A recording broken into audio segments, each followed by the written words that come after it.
KVGC News Time, 7 minutes after the hour of 7 o'clock. Time for a look at the latest on the local scene from the KVGC News Center. Well, a 14-year-old Calaveras High School student has been arrested after allegedly making deadly threats regarding the campus a month ago, but it was only reported to administrators yesterday. According to reports, deputies were called to the school around 11 a.m. after being called by administrators who had taken steps to secure the campus but did not lock it down.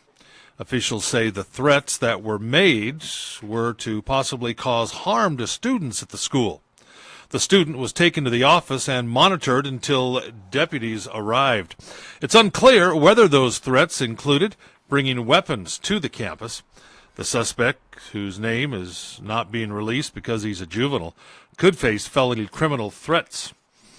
Now, threat charges, I guess I should say. An email was sent out to parents of Calaveras High School students with information regarding this incident. Sheriff's deputies are currently working with school staff, administration, and district officials in an ongoing investigation, and anyone with information regarding this case can call the Sheriff's Dispatch Center or the Calaveras Anonymous Tip Line. That anonymous tip line is 754-6030. Well, public safety, the order of the day at the Ione City Council meeting Tuesday. The council oversaw the swearing in of a new police officer and approved the purchase of new radios for the department. Now, sworn in was Officer Jonathan Alfred.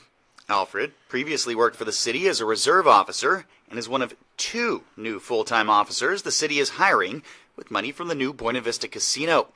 The council approved the purchase of 14 new personal radios for the police department, enough for both officers and department volunteers. The radios will be paid for with public safety funds from the Department of Corrections, provided to mitigate for the presence of Mule Creek State Prison. Detour signs and electronic message boards have been put in place announcing the upcoming closure of Ione Michigan Bar Road from Highway 104 to Highway 16. That section of roadway will be closed May through October, while the County of Sacramento replaces the bridges over Buckeye and Willow Creeks. The entire project will include replacing the existing bridge at Buckeye Creek with a single-span precast concrete girder bridge and replacing the existing bridge at Willow Creek with a cast-in-place reinforced concrete bridge. Both bridges will be fitted with see-through guardrails and have an expanded width to accommodate future bike lanes.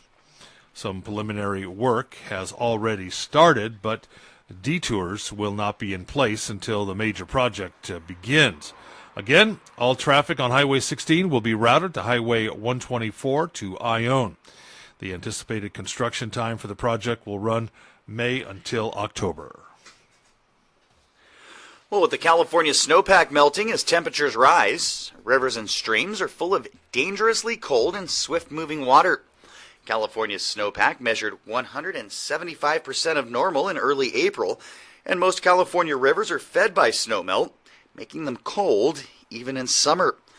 Well, PG&E encourages you to take extra precaution when and or near rivers, especially around hydroelectric facilities and dams where flows can change rapidly. Simple actions such as knowing if the water is too cold or swift, knowing your limits, wearing a life jacket, or simply not entering the water when conditions are deemed unsafe can save a life. Remember, actively supervise children in and around open bodies of water. Give them your undivided attention. Keep out of canals and off of elevated flumes.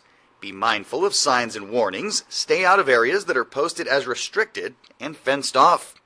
Remember, cold water entering the ear canal can cause vertigo and also reduces body heat 25 to 30 times faster than air does.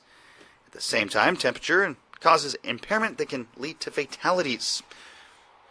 30 times faster air does at the same temperature, and causes impairment that, again, can lead to fatalities. So be careful. Now, PG&E owns and operates 96 reservoirs, many of which are open to boating and fishing and offer facilities such as campgrounds, picnic areas, and boat launches. Enjoy the water and stay safe. Well, Mark Twain Medical Center Foundation and Calaveras Community Foundation will be partnering in 2019 to support men's health.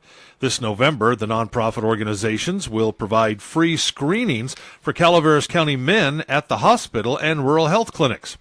The free lipid panel and basic metabolic panel, I've been screwing that up all day, basic metabolic panel screenings are key to early detection of diabetes and heart disease. Also, the screening offers a snapshot into the patient's kidney functions to alert physicians and patients to potential concerns regarding kidney disease. The November screenings are possible in part due to a $7,200 grant in funding from the Calaveras Community Foundation.